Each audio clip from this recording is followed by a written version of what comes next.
ইসকনকে সাবধান করে দিতে চাই, ভারতের কোন ষড়যন্ত্র বাংলাদেশে বাস্তবায়ন করার লক্ষ্যে যদি তারা কাজ করে, তাদের উপযুক্ত দাঁত ভাঙ্গা জবাব দেওয়া হবে বাংলাদেশে।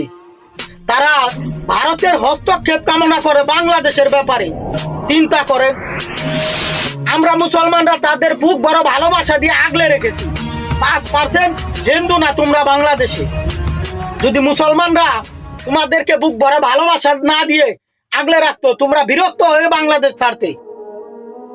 আমাদের ইসলামের সৌন্দর্যের কারণে আমাদের ধর্ম শিক্ষা দিয়েছে, তোমার ধর্ম তোমার কাছে, আমার ধর্ম আমার কাছে। তাই তো আমরা তোমাদের সাথে সেই ইসলামের সৌন্দর্য বজায় রেখে চলার চেষ্টা করি। আর তোমরা ইন্ডিয়ার ষড়যন্ত্র বাংলাদেশে বাস্তবায়ন করার লক্ষ্যে মাঠে নামছো। তোমরা ইন্ডিয়ার হস্তক্ষেপ কামনা করো বাংলাদেশের ব্যাপারে। মেজাজটা কান্না গরম হবে এই ধরনের নিউজ শুনলে।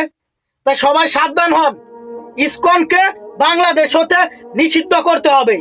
কারণ ভারতের কোনো ষড়যন্ত্র বাংলাদেশে বাস্তবায়ন হতে দেওয়া যাবে না।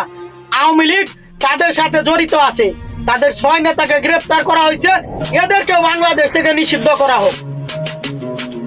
15 বছরে বাংলাদেশকে 50 বছর পিছিয়ে দিয়েছে।